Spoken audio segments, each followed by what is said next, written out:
Hey, it's your girl Barbie J here, and we are talking about another awesome episode of the Equalizer, Season 2, Episode 13, DWB. Y'all know what that stands for, Driving While Black. That's right, and they snatched up Detective Dante this time, and it seemed like this is a very racist town. But before we get started, let me just say, if you have not subscribed to my channel as of yet, please take a moment right now, hit that subscribe button, then hit the notification bell, and it'll let you know every time I upload a new video. Then I ask that you smash that like button, write a comment, and share the video. That subscribe, like, comment, and share. Now let's get through with this video. Okay, so it starts off with Detective Dante. Here he is stopping to get some gas with his two sons, and these two white cops are looking for somebody, or sheriff deputies or whatever they are. They looking for a black man in an SUV, a dark SUV or whatever. So they see him getting gas, and they tell him to put his hands outside the window, and he does everything they say. Then he's like, don't tell me you're going to do this now and do that. I want your name, number, da-da-da. I want your officer's, superior officer's name. And they're like, stop mouthing off and all this stuff. He's telling them what they want, and they tossing him around. And they told him to do something, and he walked to go and do it, and he tasered him and knocked him to the ground. And then he reached in his pocket to get his badge. He said, that's what he was saying, I'm an NYPD, and they tased him. And then when he got to the ground, he's trying to reach in his pocket, and he's reaching, and he hit him with the stick, the nightstick. And then the other police officer went into his pocket, and what did they see? He's an NYPD detective. Oh, man, we done did it now. The guy who did all the swinging and the stun gun and all that, he's like, oh, they're going to take my badge from me now. I'm in trouble. They're going to take my badge. I don't want to do this. He said, well, that's a bad room. We got to get him to a hospital, a doctor, something like that. And he's like, oh, we can't do that. We're going to have to, they just hit the one who was wrong, did everything wrong, is like, concerned about his career, but he wasn't concerned about him, Dante. And the other guy, they both white. The other guy is like, he need help or something. They want to do that. Meantime, they didn't know he had his two sons with him. They're inside the mini mart, and they were looking. They said, wait a minute. They look like those two men are carrying Dad. What they doing with Dad? And they try to run to the door. The storekeeper, some Indian looking dude, gonna stop them like they stealing. There we go again. Stopping them, like, empty out your pockets. The boys ain't take nothing. They saw somebody grabbing their father. So they ran to it. So, long story short, they called Robin. And we learned that she came there and asked them what happened. She made it there, and they told them what they saw. And she said, then their mother came. And the mother came, and she's like, well, who is she? Well, I only seen her on Daddy's computer before, but he told us to call her if we ever in trouble. He even made us memorize her damn number. I said, Detective Dante got some faith in Robin. I tell you. She said, oh, really? So she went and talked to him, and she, to Robin, and Robin gave the card, and she was Robin was asking Harry, if they could find the cameras, because the mini mall person, the gas station, I'm going to call it the gas station, they didn't have their surveillance cameras don't work, and the cop knew that. That's why he said put him in the car, because his cameras don't work, so nobody could see us. So they must go dump his body somewhere. It's unbelievable, the racism that's going on in this world today. It was crazy. Yep. So Harry saying there's no cameras, and Robin is telling the mother, the kid's mother, that she's gonna try to do what she can to find him, and the mother's taking the boys to Detective Dante's precinct to let them know that he's missing. So that's what we's up to. And the next thing you know, Robin goes to see the sheriff to talk to him about what's going on. He don't want to let her see the call logs. She was like, I need to see those call logs. I'm tired of you people coming through here and thinking y'all can just run all over us and all this stuff, and we don't have nobody that got arrested or brought in here. They said, all I know is two of your detectives took a black man and put him in their back seat. What's up? What's up?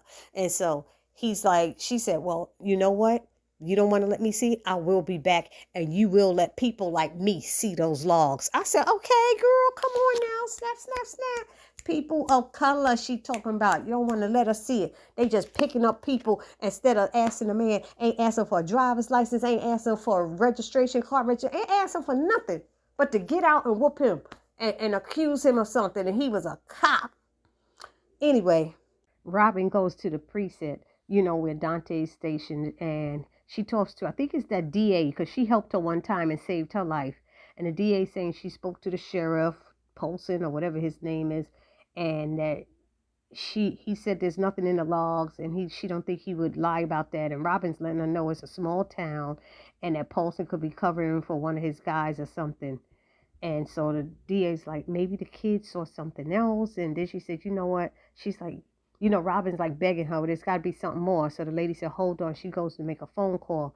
In the meantime, Robin talks with Dante's ex-wife, and she's asking how the kids are doing. One of the sons is not doing so well handling. She's like, how are you doing? And she's like, I can't believe this is happening. But then the lady asked her, she said, if you're not a cop, what does, because you said you work with Marcus, if you're not a cop, what does that mean? And she said, well, I help people. And she said, and sometimes we work together on that. And she said, yeah, that sounds like Dante. He would do something like that. So Robin asks her how far back do they go, and she told her from law school. They were, he was amazing in law school or something like that. And so Robin's like, well, what happened? And she explains how and why their marriage fell apart. And mainly she was saying she was consumed by her work and her career that she had built on Wall Street, and she had very little time of herself to give anymore. So she said but Marcus made time. So she said they decided to let the kids stay with him, and it worked out thus far. So at that point, the DA comes and, tells Robin to come here. She want to talk to her. And Dante's wife stops her and say, wait. She said, I don't know you, but if Marcus trusts you with the lives of our kids, then I trust you too. And I said, okay now, all right. And she said, please find him, please. And Robin said, I promise I will not stop until I do. But I forgot to say, Dante did wake up with a puddle of blood in his head. He was in some storage room or something like that. Or I don't know what it is. And he was on the cold ground. You see a door and a chair in there. And he crawls over to the door out of that puddle, and he's banging on the door, yelling, where are my sons? Where are my sons? But then you see Dante, he's seeing himself. He all of a sudden he looked like he's hallucinating, and you see movement, and he's like, how did you get in here? And you see a little boy, and then the little boy is talking to his father, and Dante is the little boy, and that's his father, and he's asking him questions, you know. And the father's not happy with the questions his son is asking. He's yelling at him and stuff. But like I said, it's Dante is the small child, and the father's like, what if I don't come home? He's like, why did you kill that man? And the father's like, why did you come? So that's what Dante is seeing and what's going through his head. In the meantime, we see Robin, the DA, and a Judge Thomas. They show up at the sheriff's office, and they ask the judge asks Robin, is she sure about this? And Robin's like, no, I'm really not, but it's worth a try. So the judge asks Frank, who is the sheriff, to let the people see the patrol logs. They're just worried about their friend. And he's like, nah, I'm sick of these people from the city with their attitudes coming here thinking they're better than us. And it's like, Robin and the DA just looking at each other like, whatever.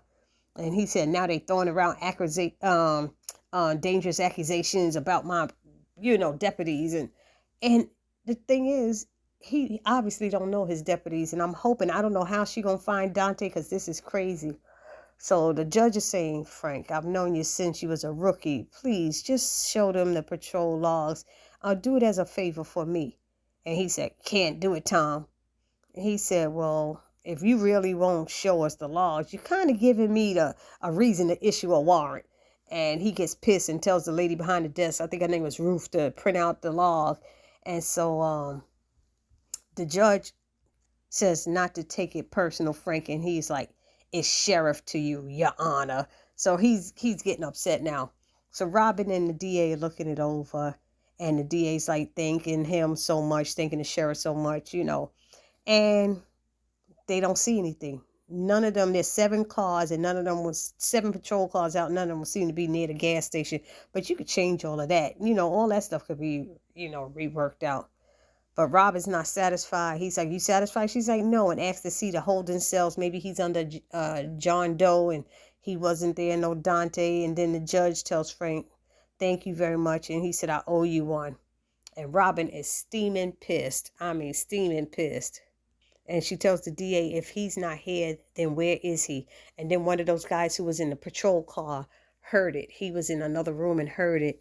And he went and told his partner about it. And they were walking to that place where Dante was. And they said that they were walking down the halls.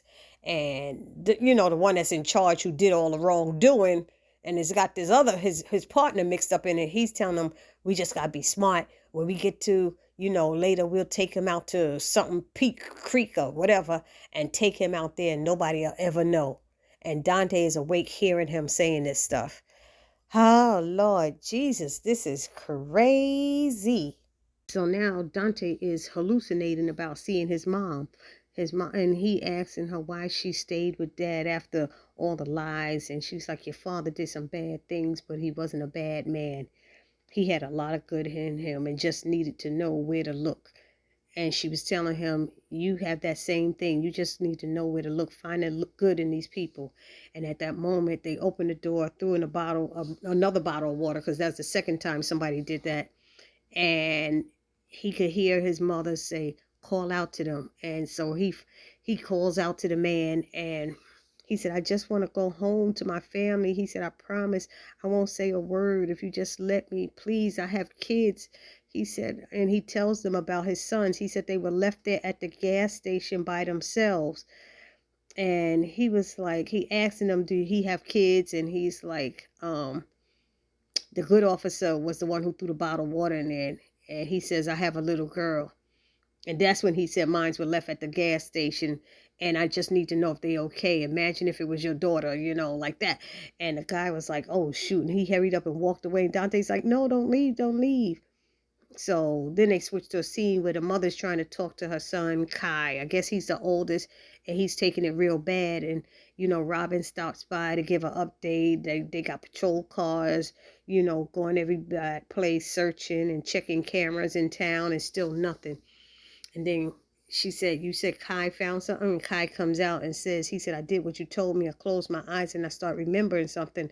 He said a sound that he heard when the car went down off the curb is like a dragging sound or something like that.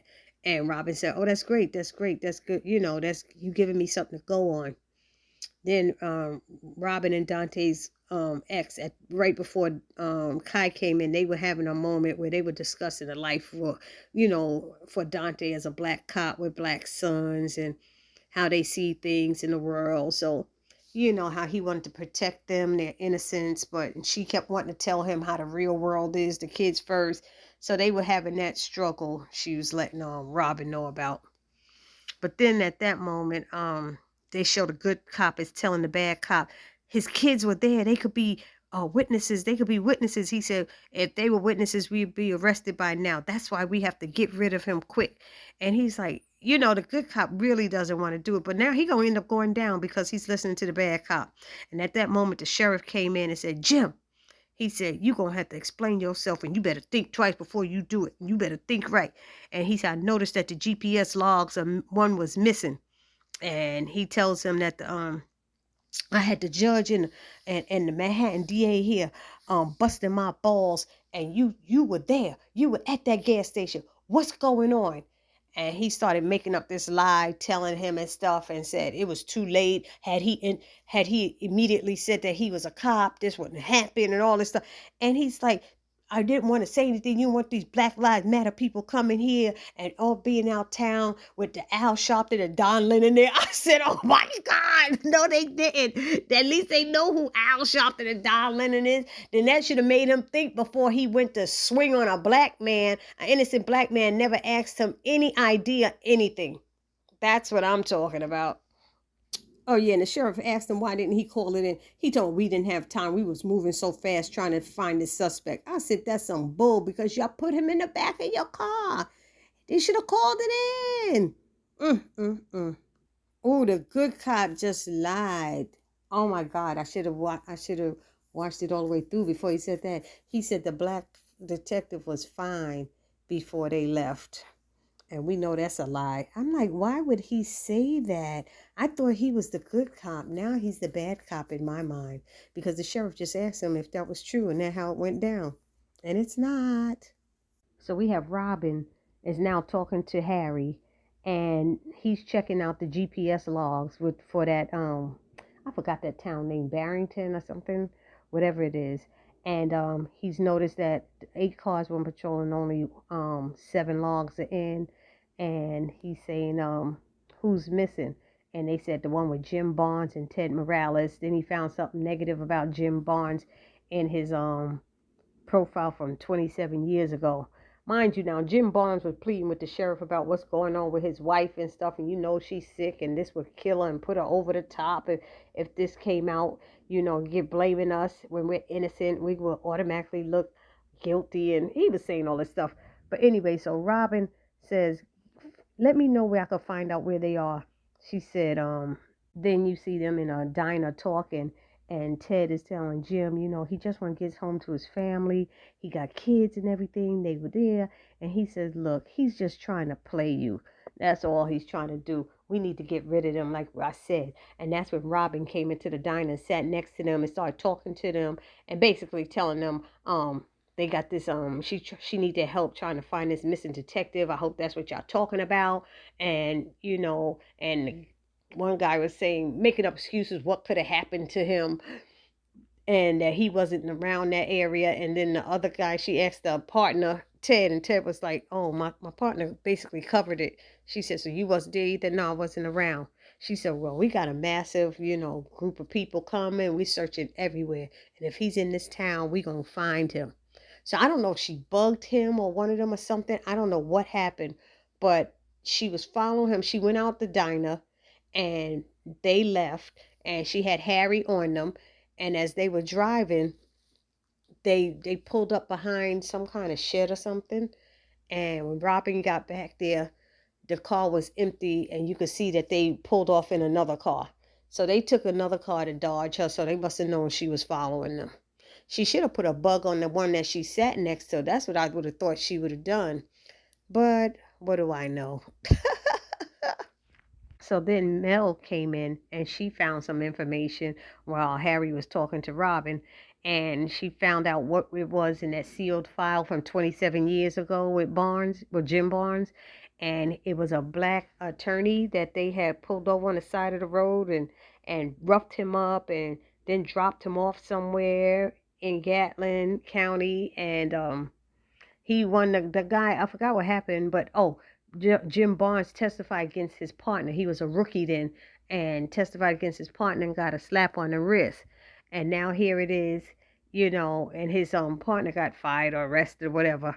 And now he's doing the same thing to somebody else, to another black man, But now he's on the other side. So instead, his partner went along with him right now instead of just, you know, turning the tables and telling on him because he got a child as well. You know what I mean? So it's almost like history repeating itself, almost. So Mel and Harry went to find that guy that attorney who got beat up years ago, and he said he has an NDA, so he's not supposed to talk about stuff. But he says screw it because he said there's no amount of money that will make me forget the nightmares that I keep having about that day or that night. And meanwhile, Robin is still trying to pick up the trail on those other 2 guys, the cops. I mean, the deputies. So anyway, he tells his story, and he tells one thing that he remembers, which was crossing a metal bridge, because where he lived in his old town or where he grew up, there was a metal bridge. He knows that sound. So they followed that, they used that clue, and Robin made it there to the place where Dante had been being held. And she looked in all the rooms, and then she saw that last room had blood in it, and she started looking, and she saw that Dante had left a clue about something about Youngstrom. And so there was several Youngstroms, and what's his name? Blah, blah, blah. Harry was saying Youngstrom. He said something about a farm or something like that. And she said that sounded like a good place because there's a lot of acres of woods where you could drop a body. So Robin told him to give her clues about that. In the meantime, Dante's in the trunk of the detective's car, And his father, he hears his father yelling at him like he's a child, but he's in his current outfit with blood on him. He's like, get up, you're not gonna let them, you gotta get them before they get you. And he said, now get your butt up. And he wakes up out of it and he breaks the, the cuffs or whatever that was on his hands. They had some wire thing and he cut it on something in the trunk, climbed through, was one of those trunks with the back seat goes down. He went through the back seat and the guy driving saw him. All of a sudden he was trying to crash them and choke one of them or something like that. And the car crashed and he knocked the gun out of the older guy, Jim Barnes' hand. And then he got out the car, crawled out the car, but he's so dizzed out because he lost so much blood. He's walking and stumbling. And Jim Barnes pulled out a rifle and shot him. And then the other Ted Morales, he got out and said, leave him alone, stop. And he had a little pistol, or a little gun. And Jim got the rifle and he said, let him go. And Jim is like, I got a wife and all this stuff. He said, it's either him or us. And that's when Ted was like, then it should be us. And then Jim said, oh, I'm sorry. You know what? You're right, or something like that. And he waited for Ted Morales. He put down his gun. They both put down their gun. Ted turned his back and he busted him aside the head with the rifle and knocked him out. And then went and started shooting at Dante. And Dante hid himself under the leaves. And Jim was looking for him. And when he got close, Dante jumped out like out of nowhere and jumped on him, and they were fighting and tussling, and he knocked the rifle out of his hand, and they were rolling over, and Dante got on top of him finally and reached for a stone or whatever and bust the crap out of his face 15 times at least. Pow, pow, pow, pow. He knocked that mother swinger out. That white man was down, and then he rolled over and passed out himself. And next thing, he went into a dream sequence, and he could see himself dancing with Robin. And they like in love with each other and stuff. I said, oh, what's going on here? And then he said, oh, I feel something. I'm in pain. I'm cold. And he falls out in the dream sequence onto a couch. And you hear Robin saying, hold my hand. Dante, grab my hand. Marcus, grab my hand. Next thing you know, she's there. She found him on the leaves, and he said, grab my hand. He opened his eyes. She said, I got you. And she started calling, saying, officer down, and got the ambulance and stuff there to come and get him. And when he woke up, he was in the hospital, and Robin was right there, and he said, thank you. And she was like, no problem. And she said, there's some people really want to see you. She told the boys, they all came running in. His sons came running in, and his ex-wife, and Robin moved out the way, and the ex-wife turned around and said, thank you so much. And, she's like, no problem. But Robin had some kind of look on her face. I don't know what it was, but you could tell she cares about him. And then so it ended with him in her car, and she's like, you sure you want to do this? He said, yeah, my sons are asking questions. I have to do this, da-da-da-da. And she puts her hand up against his, because she's driving. And she's like, if ever you need to talk or something like that, I'm here for you. And she's rubbing his face with the back of her hands. I said, oh, stop playing. That's a sound of love and affection that looked like. And anyway, so she said, now get your hobbling ass out my car. And he hobbles into the precinct. And what happens is he resigned. He resigned or quit or whatever he did. And the Manhattan DA was like, you should take a leave. Don't do this. And he said, wow, news travel fast. And he was like, my sons are asking questions. I need to do. He said, I can't be a good cop until I know who I am or what kind of cop I am. After what I did. She said, no, not after what you did, after what they did. He said that too, because I don't know if he killed that guy. He might have killed him. He bashed him so bad, he might be dead. But he did it to save himself. And they showed him hobble out of the precinct. I was like, oh my God, that was such a good episode. Oh, I was so into it. I'm sorry, y'all. I didn't expect it to end this way. Now I got to call my girlfriend because she saw it all the way through. I have to stop and take notes because I do this video for you guys. Anyway, talk to you later. See you in the next video. And if you haven't subscribed to my channel, please take a moment and subscribe now. It's your girl, Barbie J, saying peace.